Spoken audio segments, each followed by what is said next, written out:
A continuación, escucharás mi conversación con Carlos Blanco. Carlos es doctor en filosofía, doctor en teología y licenciado en ciencias químicas. Desde muy temprana edad deslumbró con su capacidad intelectual y su interés fundamental por el conocimiento. Como ejemplo, con tan solo 11 años fue admitido en la Asociación Española de Egiptología como estudioso del sistema jeroglífico. Fue becado desde 2009 a 2011 para participar en un comité de estudios en Harvard y hasta hoy ha publicado una veintena de libros, centrándose en cuestiones que mezclan la filosofía de la ciencia con la neurociencia y con las creencias. Actualmente es profesor en la Universidad Pontificia de Comillas. Continúa escribiendo. Su último manuscrito se puede encontrar en su página web carlosblanco.es con el título de Dios, Ciencia y Filosofía, de lo racional a lo divino. Os lo recomiendo. Además de su actividad académica, cofundó en 2012 una asociación en colaboración con la Oxford Martin School, llamada The Altius Society, para el estudio y análisis multidisciplinar de las cuestiones más relevantes a las que el ser humano se enfrenta hoy en día. Hablar con Carlos es hablar con una persona que sabe mucho de muchos temas. Sin embargo, se percibe una notable predisposición a ser sorprendido intelectualmente, creo yo, como estrategia para poder llegar a ampliar su conocimiento. Esa actitud es un gran valor que nunca está de más potenciarlo, más aún cuando los perfiles especializados tienen hoy en día un valor inferior a los perfiles multidisciplinares en cualquier disciplina. Abrir un cauce de diálogo entre perfiles distintos es, sin duda, un buen mecanismo para dar mayor valor a la interacción entre las personas. Este es el podcast de Inteligencia Artificial Más Humana. Este es un proyecto de Clubes de Ciencia España con la colaboración económica de varias entidades a las que profundamente agradecemos su participación. Si te gusta el contenido de nuestro podcast, suscríbete a nuestro canal de YouTube, iTunes, Spotify o iVoox, o simplemente conecta con nuestra organización Clubes de Ciencia España a través de nuestras redes sociales en Facebook, Twitter, Instagram o LinkedIn, @clubescienciaes. Y ahora, aquí comienza mi conversación con Carlos Blanco. Y quería empezar hablando contigo sobre tu formación. Tienes una formación muy diversa, muy amplia y muy temprana incluso. Y en esa formación, pues me imagino que a lo largo de los años, pues se han ido apareciendo conceptos nuevos. Ahora, pues sería muy difícil encontrar alguno que te sorprendiese. Pero bueno, siempre hay que tener esa postura. Como hablamos de inteligencia artificial aquí, ¿cuándo fue la primera vez que escuchaste hablar sobre la inteligencia artificial? ¿Cuál fue tu primera impresión? Bueno, ante todo, muchísimas gracias por invitarme y efectivamente tenía cierta reticencia, ¿no?, al principio a venir porque dije, yo no soy un experto en inteligencia artificial, lo único que conozco es por lecturas o por conversaciones. Es verdad que siempre me ha gustado aprender de nuevos campos y he tenido la oportunidad de conocer a gente que trabaja en inteligencia artificial y a veces casi por ósmosis, ¿no?, pues uno se connaturaliza con ciertos conceptos, pero evidentemente el primer matiz que debería hacer es que yo no soy un experto en inteligencia artificial, sino un observador externo, un curioso, ¿no? No sé si curioso impertinente, cervantino, pero un curioso. Entonces, la primera vez que yo escuché de inteligencia artificial es cuando yo estaba estudiando filosofía en la universidad y, de hecho, había una asignatura optativa que era mente humana e inteligencia artificial, recuerdo. Pero al final no pude hacerla, bueno, porque yo tenía, luego si me preguntas, tenía un caos de cuantitativo y cualitativo de asignaturas que me impedía. Ahondaremos. Pero sí fue, yo creo, la primera. Obviamente había escuchado el concepto antes, ¿no? Pero la primera vez que suscitó mi curiosidad de una manera más profunda, de intentar comprenderlo más a fondo, fue entonces.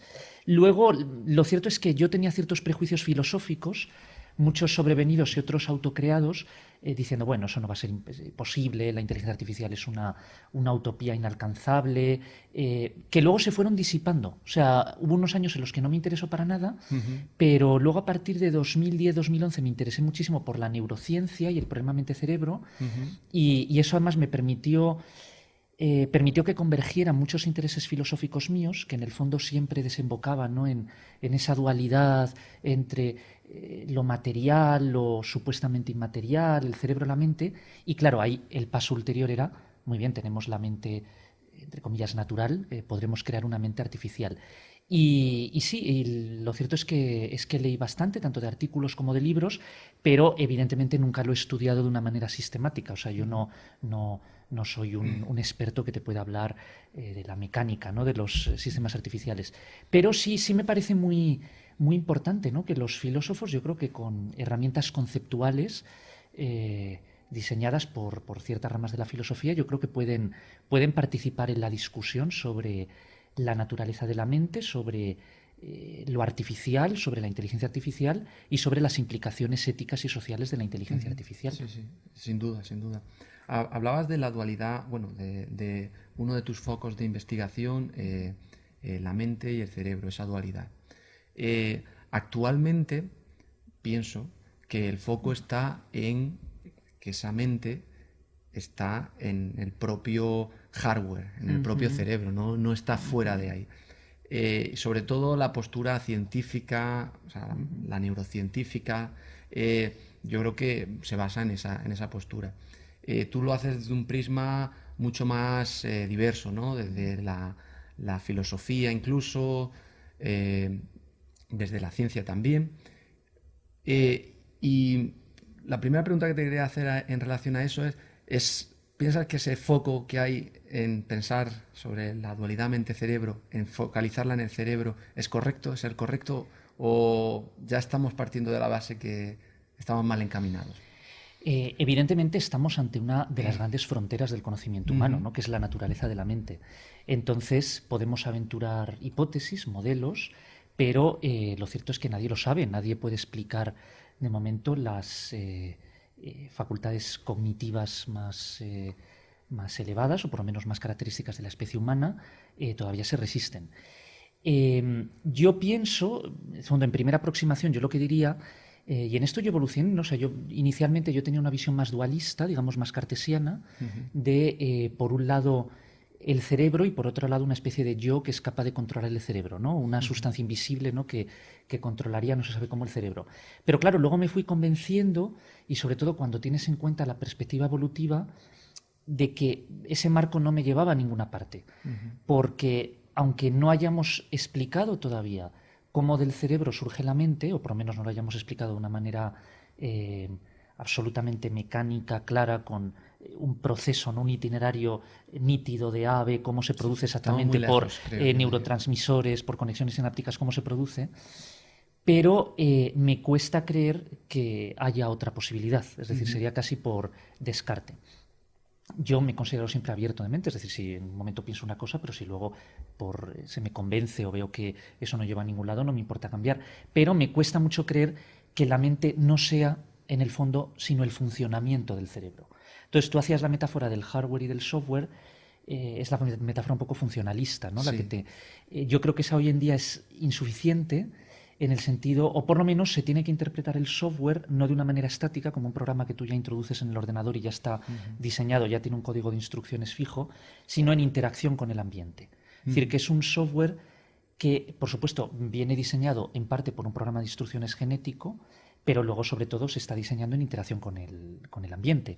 Y en este sentido, yo creo que hoy en día tenemos modelos mucho más potentes, por ejemplo, desde el darwinismo neural de Edelman hasta todo lo que está haciendo Stanislas Dehaene, Jean-Pierre Changé, que tienen muy en cuenta ese aspecto también de interacción, ¿no?, con el ambiente. Pero casi desde la perspectiva más filosófica, más ontológica, yo en el fondo no me cuesta mucho creer que la mente no sea el cerebro. O sea, no sea es el funcionamiento del cerebro, es lo que yo diría, ¿no? Entonces sí, en el fondo no puedo evitar caer en un cierto funcionalismo, ¿no? Ver como una estructura que sería el cerebro que luego da lugar a ciertas funciones. Pero claro, si ya me obligas a precisar exactamente cómo, o sea, yo escribí un artículo que era de la molécula al pensamiento, ¿no?, que sería como el sueño, ese hilo de Ariadna, que nos llevaría desde la constitución del cerebro, el nivel molecular, luego el nivel celular, hasta ya las habilidades cognitivas superiores, pues evidentemente puedo decir algo, pero yo creo que no solo yo, sino prácticamente nadie te puede decir exactamente qué es lo que ocurre. Sin duda. Es un horizonte.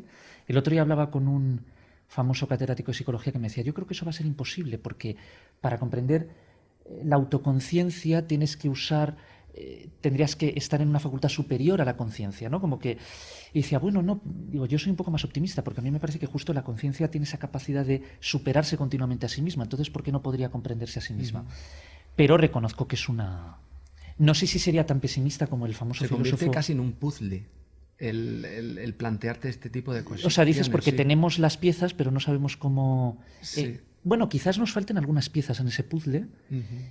Yo tengo la intuición, es una intuición, no puedo demostrarla, de que nos falta algún principio más. Es decir, tenemos principios muy sólidos para entender la biología, la genética, por ejemplo, cómo se produce la neurogénesis, la sinaptogénesis, incluso se han hecho avances extraordinarios. Yo cuando leo, por ejemplo, papers en Neuron, etcétera, como observador externo de nuevo, pero aunque fui como oyente a clases de neurociencia en medicina, pero me queda asombrado, ¿no?, de todo lo que se ha avanzado.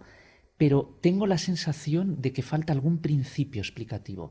Por ejemplo, cuando Darwin descubre, o por lo menos llega la idea de selección natural, el Wallace, que en el fondo es una idea relativamente muy sencilla, ¿no? Uno lo piensa y dices, no es como el principio de relatividad, que es más complicado, quizás no es más sencilla. Y se desencadenó todo un proceso todo un poder explicativo hasta ese momento desconocido, ¿no? O sea, de repente, con una idea muy sencilla, se pudieron explicar muchísimos fenómenos. Visibilizas cosas nuevas. Claro, entonces a lo mejor en el ámbito de la mente todavía nos queda algo parecido. Yo tampoco que de lo puedo repente demostrar, viene esa luz y dices... Tengo esa sensación, yo la articulo diciendo que estamos todavía a varios breakthroughs. Exacto, me encanta esa palabra de breakthrough, ¿no? Sí, a través de insights, ¿no? Por emplear otro anglicismo, esa especie que nos aporten esas otras piezas que no nos dejan visibilizar ahora mismo lo que hay detrás del puzzle. Puede ser, como tú dices, a lo mejor no sé, bueno, piezas siempre se tienen que añadir, ¿no? Porque queda, y ahora con las nuevas técnicas para... Y que desconocemos, yo creo que estamos muy lejos de darle forma a esas piezas. Exacto, es la luz, yo creo que es el ángulo, ¿no? Desde el que es muchas veces el cambio de perspectiva, o sea, es como, si dices, por ejemplo, en la astronomía precopernicana, en el fondo, ya se sabía, ya estaban ahí los datos, ¿no? Sí. Pero de repente a alguien se le ocurre mirar los datos con otro prisma, que fue Copérnico. Puede ocurrir lo mismo, o sea, yo creo que quizás es algo así. Y cuando se habla de inteligencia artificial, sobre todo en los últimos 5 años se ha puesto muy de moda los algoritmos basados en redes neuronales, que por su nombre y cualquiera que los conozca, están inspirados en las neuronas del cerebro, ¿no? Y en neuronas que están interconectadas, ¿no? Aquí surge una idea, hablando de la dualidad mente-cerebro, de que la mente o la conciencia emerge del cerebro, y el cerebro arquitectónicamente pues se puede simplificar como un conjunto de neuronas que están disparándose entre sí y están conectadas, por lo tanto.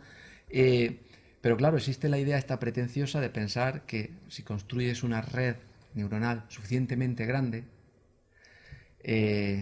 porque aquí estamos hablando de que tenemos 65.000 millones de neuronas. Sí. 85 billones. Sí, pues sí, el billón es americano, yo prefiero sí. El caso es que cuando se habla a nivel de computacional de redes neuronales, pues no estamos a esas cotas. Pero existe esa idea pretenciosa. Yo, cuando digo pretenciosa, lo digo con una connotación negativa porque no estoy muy de acuerdo con ella. Pero claro, la justifico, ¿no? Porque es algo que emerge de una base que es similar a la que computacionalmente uno puede construir. ¿Qué te hace pensar eso? De que llegue a generarse una conciencia a través de eso. O sea, no estoy seguro de que sea solo un problema cuantitativo, ¿no? De que por añadir más redes... Porque volvemos a lo que decíamos antes, es un problema, a mi juicio, más cualitativo que cuantitativo. O al menos a veces hay pequeñas diferencias, o quizás incluso pequeños elementos cuantitativos que generan tal diferencia, una especie como de cisnes negros, ¿no? Que generan tal diferencia en el sistema que te lo cambia radicalmente, ¿no? Es como si uno dice, pues, porcentaje de genes similares que tenemos con un chimpancé es elevadísimo. Claro, pero es que no es solo cuantitativo, ¿no? Es también el tipo de gen, cómo se organizan. Quizás ocurra algo similar. Bien, varias cosas sobre lo que dices. Primero, fíjate, desde el punto de vista histórico, yo creo que no estamos descubriendo nada tan nuevo. O sea, hace poco leía un texto de nuestro grandísimo ingeniero Leonardo Torres Quevedo, pionero, y él ya decía que si queremos crear una mente artificial había que inspirarse en la naturaleza, que es en parte es el sueño de Leonardo da Vinci. Es decir, de la ingeniería se tiene que inspirar la naturaleza, porque la naturaleza es una ingeniera que nos lleva muchísima ventaja, ¿no? En el fondo nos lleva miles de millones de años de ventaja. Que ha resuelto problemas. Y ha resuelto problemas complicadísimos por sí sola. Entonces, efectivamente, yo estoy de acuerdo que lo más sensato es quizás intentar imitar o por lo menos comprender cuáles son los principios y los patrones de actuación de la naturaleza. El concepto de emergencia, yo a veces tengo ciertas dificultades porque acepto efectivamente que cuando tú tienes un sistema muy complejo, no solo cuantitativamente, sino lo importante es cualitativamente, es decir, muy heterogéneo entre los elementos y con principios de actuación, de acción distinto, que no hay un solo principio de acción, hay muchas reglas. Sí. Eso te genera una explosión de posibilidades, ¿no? Pero a veces la emergencia parece como que surge algo casi mágicamente o de la nada. En el fondo, el todo no es más que la suma de las partes. El todo es igual a la suma de las partes más las interacciones entre las partes. La palabra interacción es la clave. Sería, sí. Exacto. Lo digo, esto es casi un tema filosófico, ¿no? Pero bueno, sí. no sé si afecta a nuestra discusión, porque efectivamente me parece que el concepto de emergencia se puede usar, ¿no? para esto. Pero digo, bueno, he utilizado la palabra claro, también pretenciosamente. Sí, por eso, porque a veces no sabemos muy bien qué es la emergencia, ¿no? Es parece como que surge ex nihilo, no surge ex nihilo. Hay un mecanismo que tenemos que elucidar y hay un esfuerzo científico enorme. Desde luego yo pienso que tiene que ser esa la dirección, ¿no? Intentar ver cómo podemos imitar un cerebro humano, incluso cómo podemos anticiparnos a lo que la naturaleza haría, ¿no? Es decir, ponernos ante este problema que a lo mejor la naturaleza todavía no ha afrontado, ¿cómo podría ella hacerlo, ¿no? O sea, ser más inteligentes que la naturaleza. Yo creo que eso es lo que tenemos que intentar hacer. Porque claro, si creamos una inteligencia artificial, quizás los pioneros de la inteligencia artificial, el objetivo que tenían era imitar la inteligencia natural humana, pero yo creo que tenemos que ser mucho más ambiciosos, tenemos que superar la inteligencia humana, porque la inteligencia humana es asombrosa, es una maravilla, ¿no? de la evolución y de lo que hay y del universo, pero tiene muchas imperfecciones. Entonces vamos a aprovechar ya para mejorarla, ¿no? Para superar la mente humana. ¿Es solo una cuestión de redes neuronales más potentes?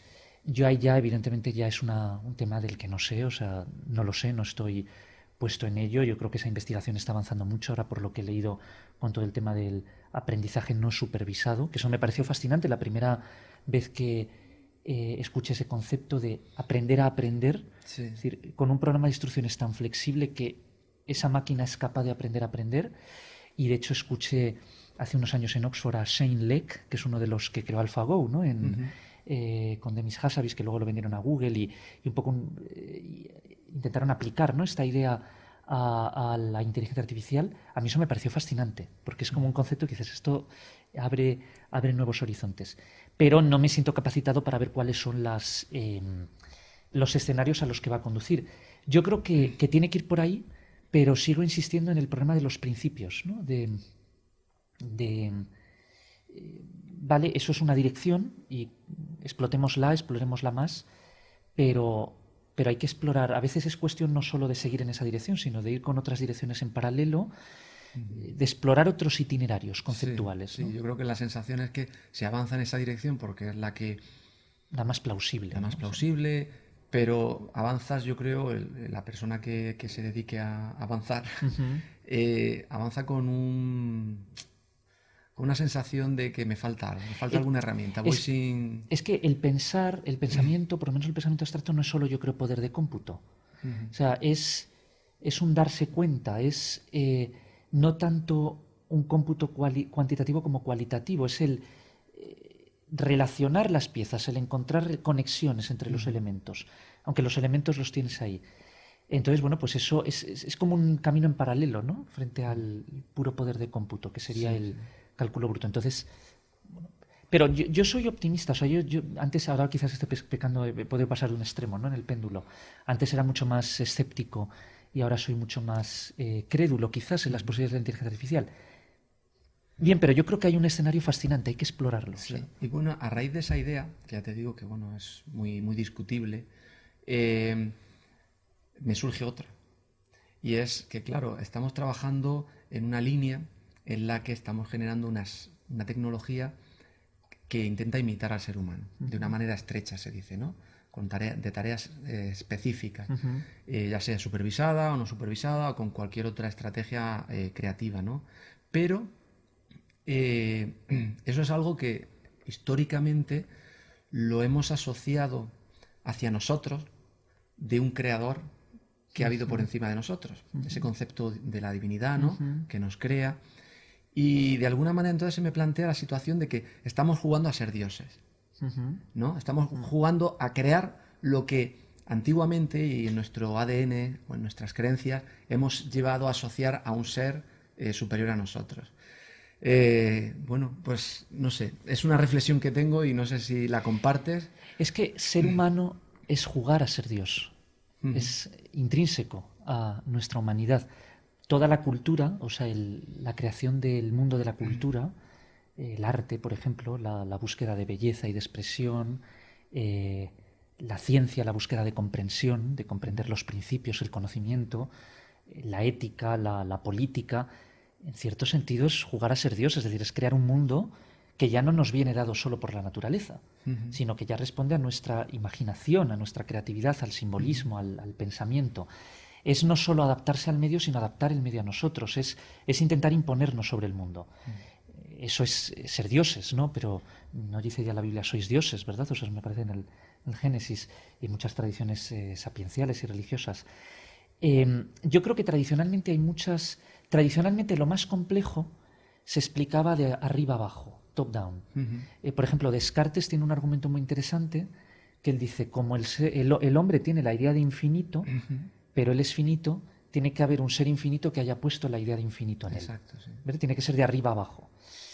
Pero claro, yo creo que una de las grandes aportaciones precisamente de Darwin es que lo complejo se puede explicar desde lo simple, bottom up.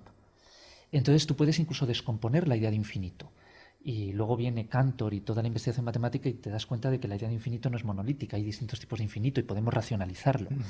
Y podemos incluso demostrar que el infinito de los números reales es mayor que el de los naturales y cosas que parecerían contraintuitivas. Entonces, en ese sentido, bueno, luego hablaremos sobre ello, ¿no? Quizás más detenidamente, pero a mí me parece que lo que muchas religiones y tradiciones culturales llaman Dios no está al inicio sino al término, es aquello a lo que podemos aspirar. Entonces, no creo que necesites un Dios para explicar el origen de la mente, ¿no? De los elementos de la singularidad humana, de lo que nos hace ser humanos. Si acaso lo que es Dios sería el horizonte asintótico, quizás que nunca se alcanza como infinito, de las mentes, ¿no? Tú tienes, por ejemplo, la mente de un chimpancé, tiene un poder de representación pero muy limitado, luego un Australopithecus, un Homo habilis, un erectus, un Homo sapiens, y dices, va aumentando, ¿no? Pues tú imagínate eso hacia el infinito. Sería una mente divina a efectos prácticos. Entonces, a mí me interesa mucho ver lo que han dicho las tradiciones imaginativas, ¿no? También religiosas, culturales, pero yo lo interpretaría más como un término, no como un inicio. Más como el término de un proceso. Entonces, jugar a ser dioses a mí no me parece mal. Yo creo que en el fondo es necesario, es el destino del ser humano, ¿no? Pero, por supuesto, siempre con prudencia. Este es el debate eterno y además en la literatura y en las humanidades yo creo que se ha tratado mucho. Recordemos la famosa novela Frankenstein, ¿no? de Mary Shelley y ahora con todo el debate del transhumanismo y la ética se ha puesto de nuevo a la luz por el poder que ahora nos da la ciencia y la tecnología. Yo creo que merece la pena, lo que pasa que tenemos en ese camino hacia ser dioses, yo creo que ese camino hacia ser dioses no se manifiesta solo en el poder que tenemos sobre el mundo, se manifiesta también en la capacidad de elaborar una ética, un sistema que nos autocontrole, que nos controle incluso ese poder. Eso es ser todavía más dioses. Es decir, yo creo que no es superior a aquel que ejerce el poder simplemente, porque tiene mucho poder. Es aquel que controla su propio poder. La ética está emergiendo... Bueno, y eso es la ética. La ética es controlar nuestro poder para ver qué medios son legítimos de cara a unos fines. Exactamente, sí. De hecho, la palabra ética yo creo que está cobrando una relevancia muy grande promovida por la tecnología, por los avances tecnológicos, tanto en biotecnología como ahora en el mundo de la inteligencia artificial, que no deja de estar ligado también al ser humano. Y Y aquí yo lo que veo es que hay un matiz. Y ese matiz es que aquello que nos hace poder creer, que es la mente, en que existe un Dios que nos ha creado, es lo que estamos ahora intentando crear, reproducir a través de algoritmos. Y eso sí que me parece completamente diferente a lo que en el pasado hemos podido plantearnos a la hora de jugar a ser dioses. Esa máquina, evidentemente, yo estoy seguro de que si alcanzara un nivel de conciencia similar al humano, seguramente sentiría inmediatamente la necesidad de desarrollar sistemas éticos. O sea, los sistemas éticos se pueden interpretar, en mi opinión, son casi como construcciones axiomáticas, es casi como un sistema matemático. Porque no te viene dado por la naturaleza, sería caer en la famosa falacia genética. Es decir, no hay ninguna ley en la naturaleza que te diga cómo tienes que actuar. Dices, bueno, pero hay tendencias a... Sí, pero eso no es la ética. Si nos moviéramos solo por las tendencias, pues sería la ley de la selva. Evidentemente no es eso. Es crear un sistema, un mundo más allá del mundo, que es un sistema axiomático, racional, porque esa es la característica de la ética. No puede ser solo emotiva o tiene que tener una capacidad de argumentación, de fundamentación. Esa máquina que tuviera reflexión, yo creo que inevitablemente tendría que desarrollar algún tipo de sistema ético. Eso es interesante. Se ha dicho siempre, ¿no? Porque, por ejemplo, si fueran seres superiores a nosotros, ¿cómo no podemos estar seguros de que van a aniquilarlos, oprimirlos? Seguridad absoluta no tenemos en nada, ni siquiera la ciencia nos puede dar seguridad absoluta en nada, salvo en lógica y matemáticas no hay esa necesidad, no esa seguridad o en casi nada.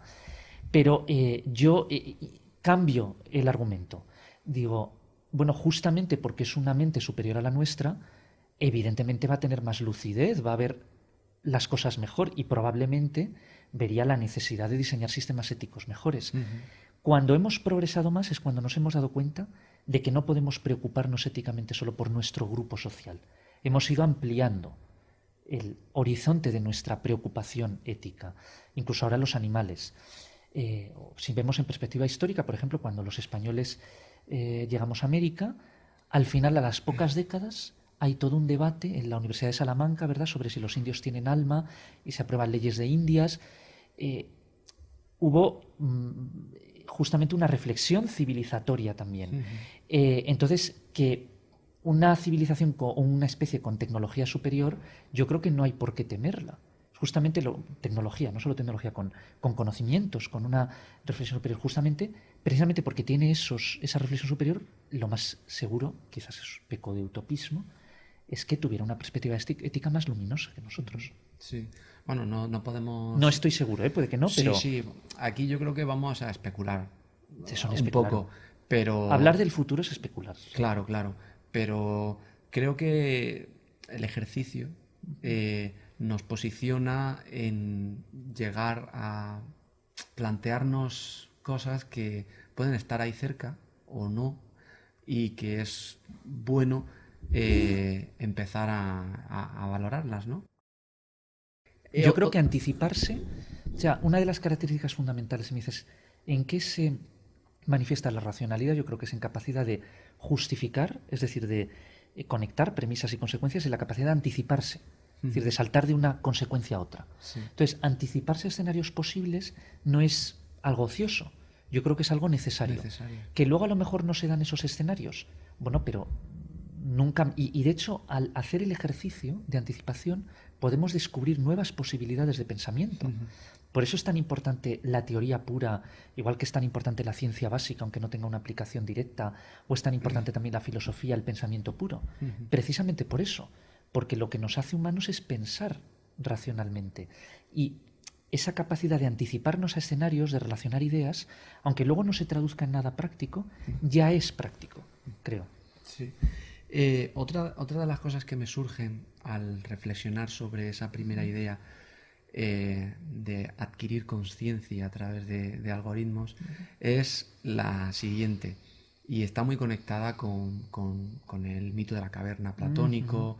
Es que, claro, si nosotros llegamos a conseguir crear algo que tenga una conciencia, no se sabe cómo y no se sabe si llegaremos, pero esa conciencia estaría consciente o no de que ha sido creada por alguien más allá, ¿no? Y entramos en el mecanismo o en el escenario de pensar si vivimos en una simulación. Sí, es por ejemplo Bostrom, ¿no? Me parece que ha insistido bastante. A mí ese argumento. Bueno, a mí me genera. Ahora te diré por qué no me convence, pero ahora sí. No quiero preguntarte si vivimos en una simulación, porque me parece una pregunta ya demasiado especulativa, pero sí quiero preguntarte cómo somos capaces de llegar a esa conclusión y no vivir con intranquilidad. La creación de una. No es solo crear una conciencia, porque, bueno, eso yo creo que sería la parte difícil pero fácil dentro de lo difícil. Es crear una conciencia de sí mismo, que es una autoconciencia. Bueno, pero en general por conciencia entendemos autoconciencia, ¿no? Efectivamente sería un logro tan extraordinario que yo creo que sería ya el salto, ¿no? Nunca habría hecho la humanidad nada, ¿no? La escritura, la ciencia, nada en comparación con eso. Eso es dar un salto cualitativo. Bien, esa autoconciencia generada tendría argumentos más que suficientes para efectivamente ver que ha sido creada por otra conciencia, que ha sido diseñada deliberadamente. A diferencia quizás de lo que ha ocurrido con el ser humano si aceptamos una explicación puramente evolucionista, ¿no? No hay una deliberación consciente, sino inconsciente. Es un diseño por variaciones genéticas filtradas a través de la selección natural.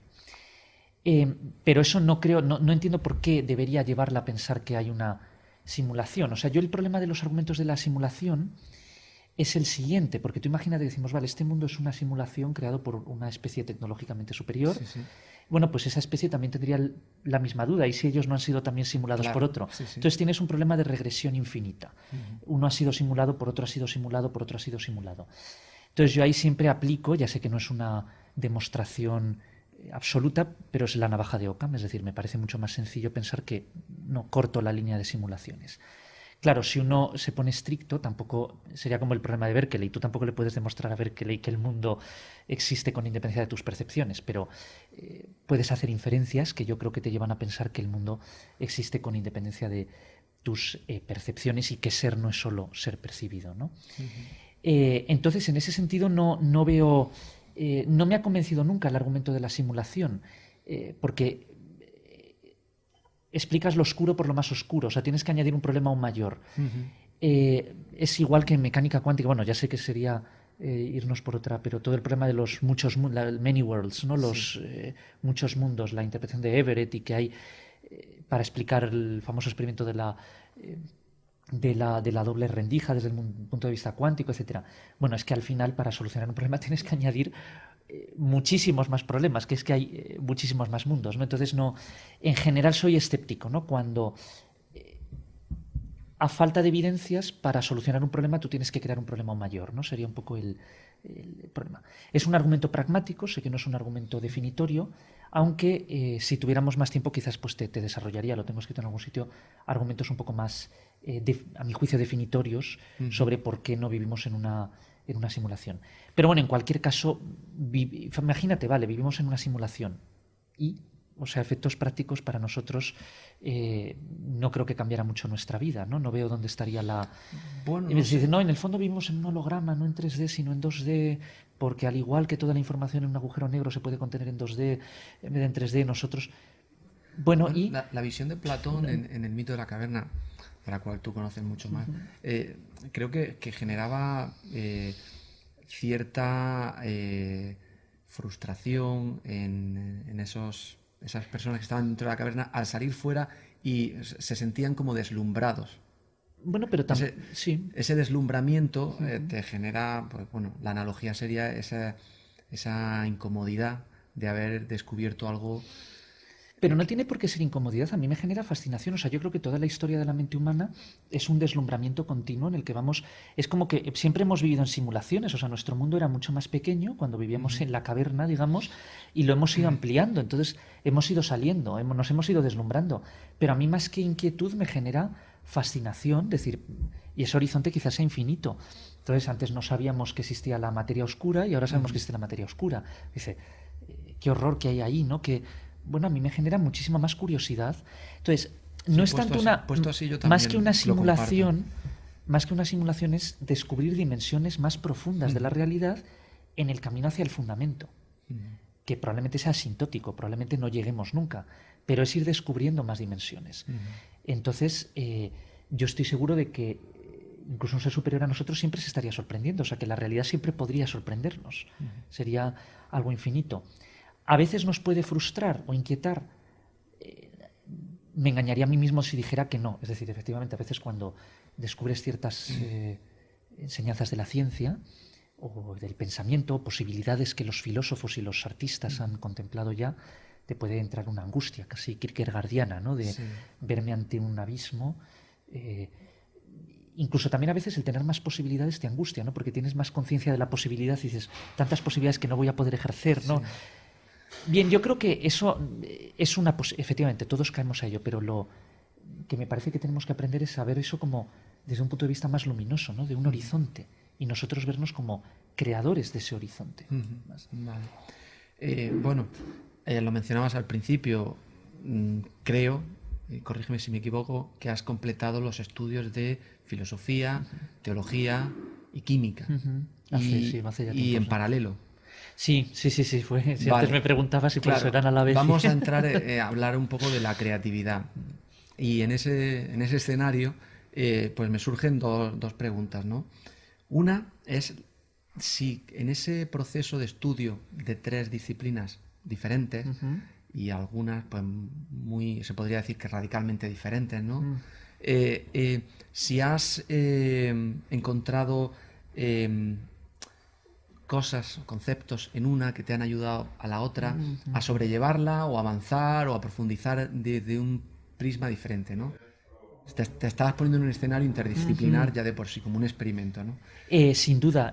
Bueno, muchas veces yo siempre he sido una persona muy curiosa y es verdad que digamos que la mayor parte de mi tiempo y de mis intereses los he dedicado al mundo de las humanidades, la egiptología, lenguas antiguas, la filosofía, pero también siempre me generó mucha curiosidad la ciencia. Yo dije, tengo que estudiar una ciencia.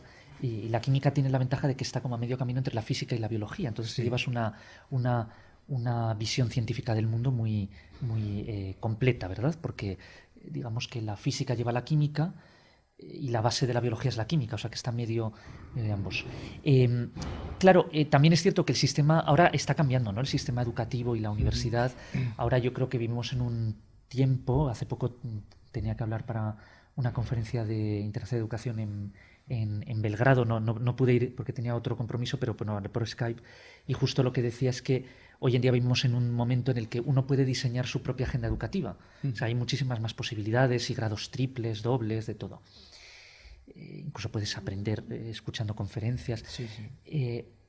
Eso es reciente, porque cuando yo estaba en la universidad, y no hace tanto, el sistema era muy rígido. Entonces, si tú estudias química, solo es química. Si acaso te convalidaban los créditos de libre elección, ¿no? Que se llamaba que era el 10%. Filosofía, pues aparte. Teología, entonces yo tenía que llegar a acuerdos con los profesores porque no podía ir a todas las clases. Los laboratorios, por ejemplo, no te los puedes saltar. Efectivamente, fue también un desafío logístico, ¿no? Que también te ayuda a organizarte. Y luego me ha venido bien, incluso en Altius, que creo que luego a lo mejor si me quieres preguntar o algo de otra, porque creo que te genera interés. Eso también me ha ayudado, ¿no? Desde el punto de vista práctico. Pero desde el punto de vista más conceptual, fue fascinante porque a mí siempre me ha gustado relacionar. No me siento tranquilo si no puedo encontrar conexiones, ¿no? Próximas o remotas. Y efectivamente muchos conceptos de la ciencia tienen aplicación en las humanidades, son profundamente luminosos para las humanidades. Estrategias metodológicas, formas de trabajo, es la racionalidad. Yo creo que en el fondo la racionalidad la adjetivamos por una cuestión práctica, pero no existe la racionalidad científica por un lado, la racionalidad filosófica. No, es la misma racionalidad, es la capacidad de fundamentar, de explicar, de hilar premisas y consecuencias, de argumentar, fundamentar, ¿no? Y eso es la ciencia y eso también es la filosofía. Y eso está conectado también con la propia creatividad. ¿No? ¿No? Y efectivamente, y luego yo creo que cuando recibes estímulos y ves que hay, teniendo esa misma racionalidad, luego hay distintas maneras en que la puedes usar y distintos objetos a los que la puedes usar y distintas perspectivas de aplicación, aunque tienes siempre un elemento común, pero luego ese elemento común se diversifica y eso es profundamente estimulante. Yo creo que no hay una regla, ¿no? La creatividad, por definición, si hubiera una regla de la creatividad, no sería creativa, ¿no? O sea, si tuviéramos el algoritmo, pues no habría. Pero yo creo que sí hay elementos o características que ayudan, quizás potencian la creatividad, que es un tema que me interesa mucho, ¿no? Sí, La sí. filosofía de la creatividad.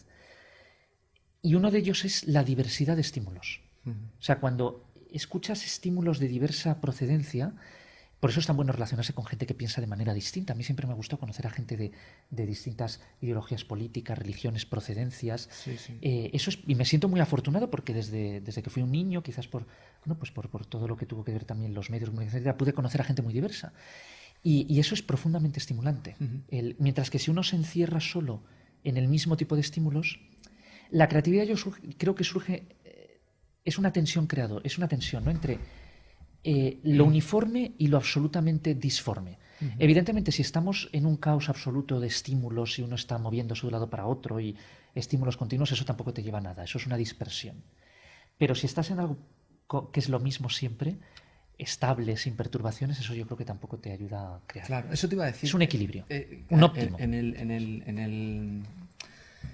En el ambiente en el que te introdujiste a la hora de formarte académicamente, donde tenías 3 disciplinas de las que aprender, ahí tendrías una saturación de información, o me imagino. Sí, efectivamente. Y eso iba en contra también, o sea, por una parte había un balance de estar en un ambiente muy diverso, pero por otra de sobresaturación. Totalmente. Que va en contra de la creatividad, de que emerja esa creatividad. No, evidentemente cuando estás en una sobresaturación, de hecho, yo siempre digo, para escribir una gran obra filosófica o para aspirar al menos a ello, prefiero estar aislado en la campiña inglesa o en un monasterio en Baviera o donde fuera que en Manhattan, ¿no? O sea, ¿sabes? O en pleno aturdido, ¿no? O sea, no sé. Que la mente se general relaje de estímulos externos. Sí, yo creo que eso es muy importante. Es decir, esos estímulos, es que siempre la capacidad que tú tienes de controlar esos estímulos, de que tú seas libre con respecto a esos estímulos. Es cierto que había un exceso de saturación, pero no te creas, porque luego al final aprendías a discernir, a seleccionar. O sea, crear yo creo que también es seleccionar. De posibilidades, acabar filtrando y seleccionando. Y acababas destilando también esa información y te dabas cuenta de que lo importante era comprender los principios. Sí. Porque si solo... por ejemplo, hay gente que me decía, a mí me ha gustado siempre mucho la historia. Hay gente que tiene una idea de historia primitiva, infantil, rudimentaria, como si fuera una crónica de... Sí. El buen historiador es lo contrario a eso. Tú te lees un gran libro de historia y un buen historiador va a intentar identificar cuáles han sido los principios, las grandes fuerzas que han condicionado o incluso determinado un periodo histórico. Sí. Los datos son importantes, son evidencias. Y un buen científico no hace simplemente estar acumulando datos, no. Intenta ver patrones en esos datos y principios que ayudan a comprender esos datos. Es selectivo. Lo mismo en filosofía. Yo he conocido a gente que sabe mucha filosofía pero no sabe filosofar. Porque a veces has recibido un exceso de información, una sobresaturación. Dices, no, a veces tienes que aprender tú a controlar eso. Yo creo que es quizás lo que falla muchas veces en la educación en España. Yo soy profesor, entonces soy parte del sistema, ¿no? Que a veces damos demasiados datos, demasiadas asignaturas, demasiada información. No, es mejor ir construyendo desde el núcleo, el core, ¿no? Que llaman en inglés como los círculos que se expanden. Pero sí fue un ejercicio interesante, yo creo que me ayudó también personalmente a organizarme. Ya tenía experiencia en parte, porque fíjate que cuando tenía 12, 13 años tenía un montón de actividades, egipcio, árabe, alemán, luego tenía que ir a Barcelona, programa de televisión, luego escribía mi libro de las mitos de la civilización, tenía también muchas actividades. Pero claro, en la universidad fue a otra escala, ¿no? Entonces eso te ayudó. Pero ya te digo, la clave yo creo que no es tanto cuantitativo, sino cualitativo. Siempre tiene que haber algo cuantitativo, es decir, es como si alguien... No, a mí me gusta mucho la física, pero no sé nada concreto, hombre, no, algo que tienes que haber estudiado, ¿no? O sea, lo mismo en historia. Pero lo fundamental al final, el resto se olvida, lo que te queda es la comprensión de los Muchas veces los principios, esos principios en los que luego tú te basas para crear, y no necesitas mucha sobresaturación de información, pero esos principios son tan abstractos que necesitas introducirlos a través de ejemplos, de información. Totalmente. Entonces, porque lo abstracto, hay gente a la que se le da muy bien lo abstracto. Un amigo mío, por ejemplo, que hace el doctorado en matemáticas en Cambridge, tiene una mente que es casi parece que ha nacido con el lenguaje, con lo abstracto, ¿no? Ese no tiene ningún problema. Pero son muy pocos. Pero son pocos. O sea, en general, y lo abstracto no solo es lo matemático, también en filosofía es lo abstracto, puede expresarse con un lenguaje natural, no formal, ¿no? Pero en general lo abstracto se comprende mejor a través de ejemplos. Es siempre un equilibrio recíproco, lo que llaman en inglés un interplay, ¿no? Es como una retroalimentación, una reciprocidad entre lo abstracto y lo concreto. Y en eso la ciencia lo hace de manera maravillosa, ¿no? La filosofía muchas veces, yo creo que hay filosofías que son o demasiado abstractas o demasiado concretas, y un desafío, y sobre todo en una época como la nuestra, donde la gente exige también concreción, ¿no? Muchas veces, pero claro, el filósofo tiene que reflexionar también en abstracto, si no para eso lo desnaturalizas, ¿no? Es un reto, es un reto. Bueno, te quería preguntar o plantear un ejemplo asociado a una idea que también está conectada con la creatividad. Y es que la gente creativa, cuando está cerca de otra gente creativa, se retroalimenta, ¿no? El talento alimenta al talento, que se habla mucho en el mundo de los negocios. Y eso es una creatividad que retroalimenta a otra creatividad, ¿no? Como pensando en la persona, ¿no?, que la posee, a nivel humano. Pero te voy a poner un ejemplo muy curioso a nivel híbrido, porque estamos hablando de inteligencia artificial, ¿no? En 2014, Ian Goodfellow, que era investigador en la Universidad de Toronto, un gran centro de creación de temas de redes neuronales, publicó un artículo sobre unas redes que se llaman generadoras adversarias. ¿Vale? Esas redes se basan en una idea traída del mundo de la matemática y de la teoría de juegos, que, aunque estamos hablando de matemática, no está muy conectada con la propia disciplina de las redes neuronales, la inteligencia artificial y la matemática que hay asociada a eso, ¿no? Y bueno, era el poner dos redes, una compitiendo con otra, una tiene que generar un input, o sea, un output, perdón, dado un input, y la otra tiene que discriminar si ese output que genera la primera proviene de, si es, por ejemplo, el output es una imagen, proviene de una fuente generadora artificial o es una imagen real, ¿no? Por ejemplo, interesante. Eso se ha utilizado, empezó a explotarse con el tema de crear imágenes fake. Ahí lo que ocurre es que una persona ha sido creativa pensando o saliéndose de la caja, pensando en otra disciplina, llevándose conceptos de allí a la suya y creando algo nuevo, ¿no? Pero a su vez ha creado algo creativo, ¿no? Porque esas imágenes que se generan son imágenes que ya podemos estar hablando, por ejemplo, si son caras, son imágenes de caras que no existen, que las ha creado o se han simulado por una red neuronal, ¿no? Entonces es una creatividad que fomenta otra creatividad, pero desde un punto de vista híbrido. No, interesante. No sé si es la primera vez que eso surge. El concepto es lo de en adversarial, ¿no?, que llaman. Sí. Había oído algo, pero claro, tenía una noción muy vaga, o sea que me parece interesantísimo. Bueno, el traer ideas de un campo y aplicarlas es algo que se ha hecho continuamente. Y por ejemplo, tú hablas de la teoría de juegos, me parece una herramienta sumamente poderosa para, no solo ya en economía, ¿no? Fíjate, desde el libro clásico de von Neumann y Morgenstern, ¿no?, creo que era el otro, se ha aplicado muchísimo, ¿no? Tuve la suerte vamos, en Oxford, alguna vez incluso estar una vez en una cena con Eric Maskin, que ganó el Nobel de Economía precisamente por... ha hecho también trabajo en teoría de juegos y la línea de Nash, ¿no?, y todo lo que es el diseño de mecanismo, el mechanism design, ¿no?, que ahora se ha aplicado en muchos campos de la economía. Yo creo que soy escéptico sobre ciertas aplicaciones de la teoría de juegos a elementos de política, etcétera. Me parece que llevan a resultados tan abstractos que no sé eso si se va a poder aplicar nunca, pero me parece interesantísimo. En biología evolutiva, ¿no?, todo lo que ha supuesto en el estudio, por tanto, de la competencia como de la cooperación. Este es otro concepto que no es solo competencia, ¿no?, entre sistemas, también cómo pueden cooperar.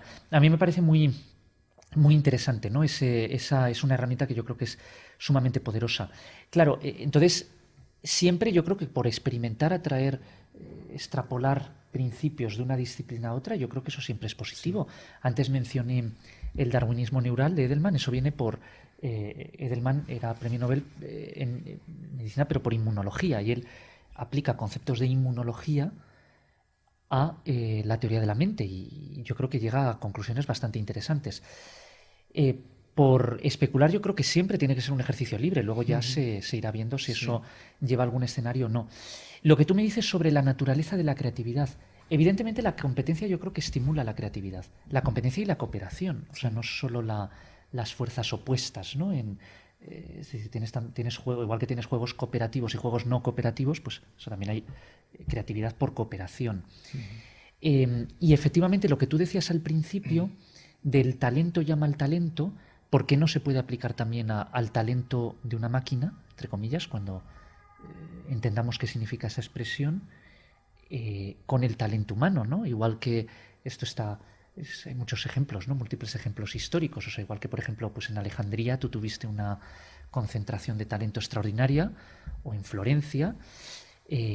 Ahora lo has tenido en el ámbito de la innovación tecnológica en Silicon Valley y en ciertos lugares. El talento llama al talento. Sí. Entonces, en ese sentido, ¿por qué no puede haber una comunidad, digamos, virtual? No tiene por qué estar localizada físicamente en un sitio, de talento de máquinas, y que los humanos también formen parte de ello. Es quizás la ventaja de los sistemas computacionales, que ya no tienes por qué estar en Alejandría o en Florencia o en Gotemburgo o en no sé dónde, ¿no? En Gotinga, ¿no? Puedes estar en otros sitios.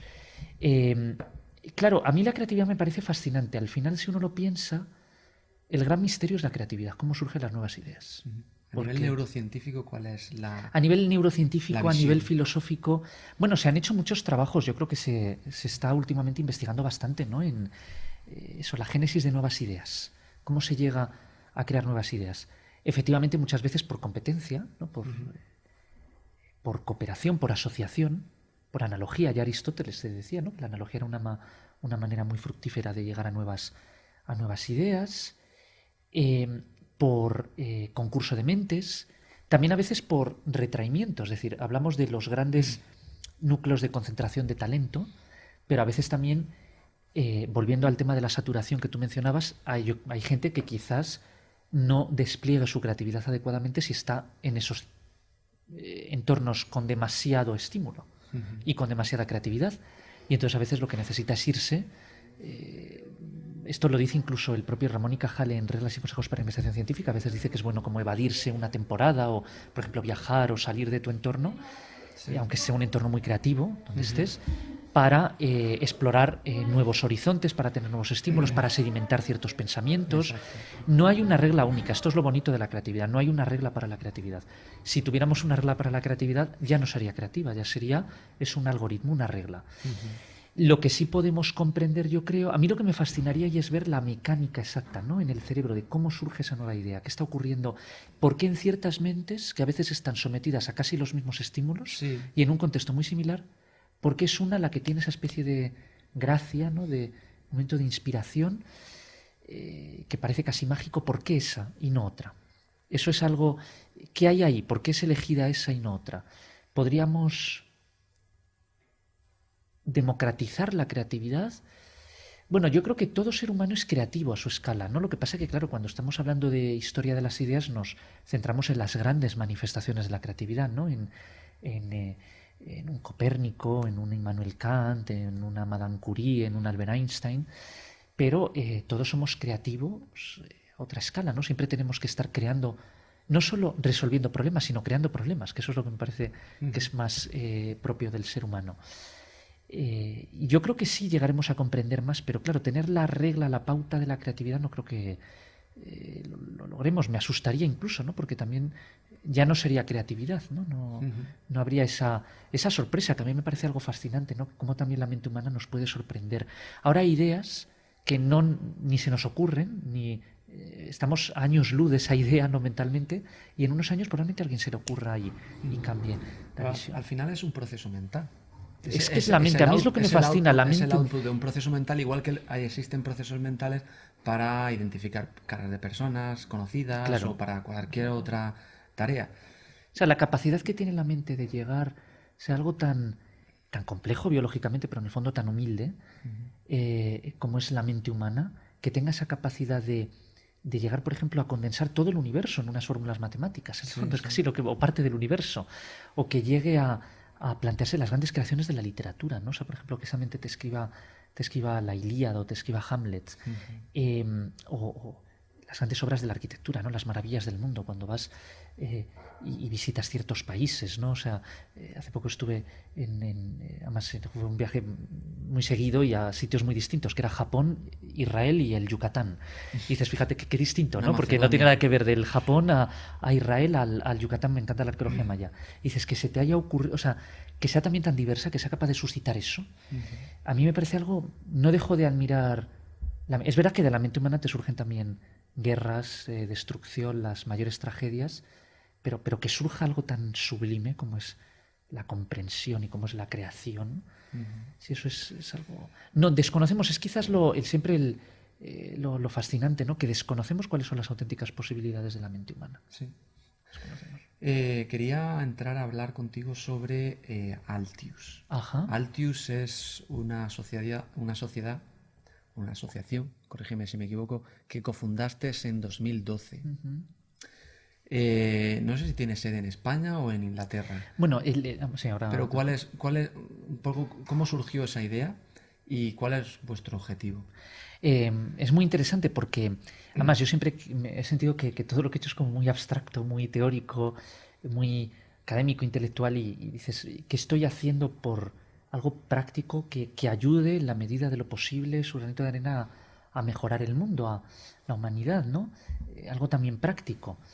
Y a veces, aunque yo pienso que el conocimiento y el pensamiento hay que cultivarlos como fines en sí mismos, pero yo mismo me autoflagelaba, ¿no? Decía esto, tengo que hacer algo también práctico.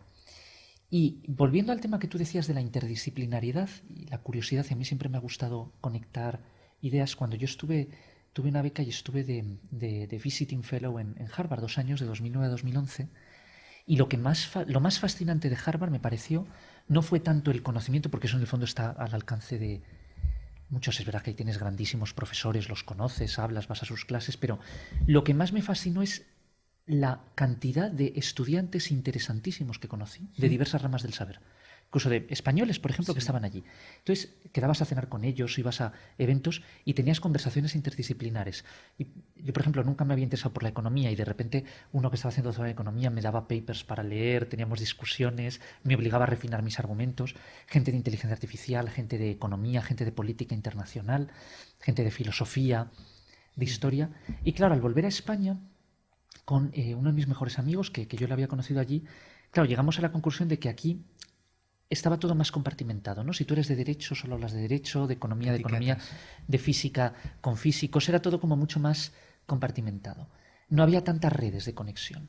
Y dijimos, bueno, ¿por qué no creamos algo que contribuya a ese debate interdisciplinar? A mí siempre me ha encantado discutir y someterme a desafíos y que te pongan en aprietos, ¿no? En una discusión, etcétera. Y entonces nació de una manera muy humilde, una muy orgánica. Empezamos por otro amigo nuestro estaba haciendo el doctorado en Oxford. Y entonces luego le dijimos, oye, ¿te interesaría participar en este proyecto? Nos dijo, sí. Digo, ¿por qué no organizamos una reunión anual en Oxford? Bueno, como él tenía acceso a instalaciones y a tal. Entonces empezamos de manera muy humilde, la primera vez en 2013, ya tenemos todos los estatutos hechos y todo, intentando que viniera gente de procedencias diversas, de países distintos, porque claro, la inercia era, como somos españoles, pues que fueran casi todos españoles. Y dijimos, no, tiene que ser algo internacional, que vengan también españoles, pero sobre todo internacional. Y entonces empezamos a hacer unas conferencias interdisciplinares. En 2013 nos empezamos a reunir, pero la primera conferencia fue en 2014. Y yo dije, no, uno de los temas importantes en filosofía es el transhumanismo. Tenemos que hablar ya de ello. Empezamos en 2014, además Oxford es uno de los centros de transhumanismo, ¿no? La Martin School, etc. Y vino gente de la Martin School, estuvo Anders Sandberg y varios. Empezó de una manera muy humilde y yo hay un momento en el que le dije a un amigo mío, digo, oye, ¿por qué no tenemos casi presupuesto? Esto es una cosa muy humilde, no pagamos a nadie, nada. Vamos a seguir con eso, pero vamos a ser ambiciosos. Voy a escribir a premios Nobel y a grandes mentes. Y de una manera así, como idealista, de manera idealista, pues ese año, en 2016, ya tuvimos 2 premios Nobel, uno de literatura, Gao Xingyan, uno de economía, Eric Maskin, este que mencionaba. Tuvimos también al gran, yo le admiro mucho y le invité porque había leído mucho, del Jean-Pierre Changé, el famoso neurocientífico. Tuvimos también politólogos, tuvimos... y a veces hay cosas que surgen, ya digo, de una manera orgánica y sorprendentemente no se necesitan tantos recursos. Dinero hay mucho en el mundo, ideas no hay tantas, ¿no? Siempre ha sido como el principio que yo creo que nos ha guiado. Y entonces venían, o sea, empezaron a venir gratis et amore, pero porque les interesaba mucho, yo creo, la perspectiva interdisciplinaria. Nos decían, es que yo he ido a muchas conferencias de neurociencia, he ido a una conferencia de las Naciones Unidas, me decía uno, pues de cambio climático o en tal, pero una donde haya de todo y estén de una perspectiva democrática, en la misma sala, la Oxford Union, y sin jerarquías, ¿no? Estudiantes con premios Nobel o con eminencias de distintos campos, gente de edades intermedias, procedencias diversas. Ese es uno de mis sueños, que es, yo lo llamaría cooperación intelectual entre generaciones, entre disciplinas, entre ideologías, entre perspectivas para abordar desafíos humanos. Por ejemplo, este año hemos tenido la conferencia, que en breve sacaremos el informe, el report. De hecho, el que quiera consultar el del año pasado está en internet. El año pasado fue Educating for the Future. Este año ha sido absolutamente fascinante. Hemos tenido algunas de las mentes más brillantes. Hemos tenido, por ejemplo, David Gross, Premio Nobel de Física, que a mí me sorprendió la capacidad de hablar, de aplicar ideas también de la física a filosofía, a política internacional. Fascinante. Alain Touraine, que es uno de los grandes sociólogos del mundo, vino también incluso de la política internacional. Tuvimos a gente muy relevante, por ejemplo Javier Solana, ¿no? De España vino tal, o tuvimos físicos, tuvimos a Robert Watson, que fue el primer presidente del panel intergubernamental de las Naciones Unidas, que ahora acaba de hacer el informe de biodiversidad. Ernest von Weizsäcker, que yo tenía su famoso libro, el de Factor 4, pues que es el presidente del Club de Roma, pues estuvo, o sea, interdisciplinar. Susan George, que yo la admiro, ¿no? Todo lo que ha hecho en el movimiento también de crítica de la globalización, estuvieron, entonces tuviste perspectivas, pero también había banqueros de inversión que hablaban y discutían con Susan George, por ejemplo. Y claro, el nivel de estímulo, o sea, la parte subjetiva es el nivel de estímulo que obtienes, ¿no? De unas 100 y pico personas reunidas en Oxford, además en esos colegios tan bellos, ¿no? Luego estás cenando con esos retratos en Exeter o en Pembroke. Y luego, a nivel objetivo, las posibilidades que de ahí salen, las sinergias son asombrosas. O sea, de proyectos que luego han salido, también las publicaciones, por supuesto, el informe, report. Y me siento también muy orgulloso de, en la medida de lo posible, a mí siempre me ha gustado que se me ocurran, no sé, las ideas, ¿no? Y las conexiones y relacionar temas, pero también eso, poner a un gran experto en este tema con este otro, para, en la medida de lo posible, ver cómo podemos crear nuevas ideas para abordar desafíos que hoy en día tenemos, ¿no? Esto es un tema, y a veces anticiparse a desafíos que van a venir. O sea, no es solo, yo creo que el desafío no es solo hablar de los problemas que hoy tiene el mundo, sino intentar hacer un ejercicio de futurología y ver qué problemas puede tener el mundo. Vale, pues para terminar me gustaría hacerte una pregunta que se la hago a todos los invitados y que probablemente nunca te la han hecho. O sea que se empieza a ser creativo. Es un hecho que esta conversación, la conversación grabada, la vamos a difundir por plataformas de audio, de podcast, de vídeo, y esta conversación llegará a interaccionar de una manera pasiva con los escuchantes, ¿no? Los oyentes. Sin embargo, también va a ocurrir una cosa, y es que la conversación va a ser procesada por algoritmos de inteligencia artificial que están trabajando en esas plataformas. Me gustaría preguntarte qué le dirías a esos algoritmos que van a interaccionar con diferentes objetivos con nuestra conversación. Desde luego me sorprendes con la pregunta, o sea, por eso efectivamente no me la habían planteado nunca. A priori, casi lo que yo les diría es a esos algoritmos cómo pueden hacer algo completamente distinto a lo que hacemos los humanos. O sea, que nos sorprendan radicalmente, que procesen esa información de una manera radicalmente distinta como la haríamos los humanos. Incluso los humanos, o sea, ya no me importa el nivel de inteligencia que tuvieran los humanos. Y diferente a la que los humanos que les hemos instruido. Por eso, pero al final lo ha hecho un humano. O sea, si ese algoritmo, llamémoslo X o Her o como quieras, ¿no? O sea, hace lo que tú le has instruido, en el fondo está haciendo lo que está actuando como un humano. O sea, es una prolongación de un apéndice nuestro. No, que hagan algo completamente distinto, que nos sorprendan. O sea, yo quiero estímulo, quiero sorpresa, quiero novedad.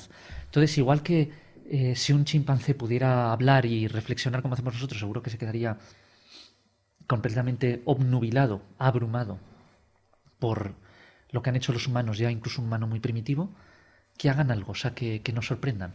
Porque es difícil sorprendernos a los seres humanos. Hemos hecho muchas cosas y muy complejas y muy fascinantes, y de hecho por eso es tan bonito también saber de historia, porque luego te das cuenta de que muchas ideas que nos parecen tan novedosas no han sido tan novedosas, ya tenían precedentes, ¿no? Esto, como dijo, no me acuerdo qué autor decía, la labor de un historiador de la ciencia consiste en demostrar que nadie ha demostrado nada, ¿no? Que nadie ha descubierto nada, porque siempre buscas precedentes que nos sorprendan categóricamente. Eso sería lo que les diría. Pues espero que lo hagan. A ver.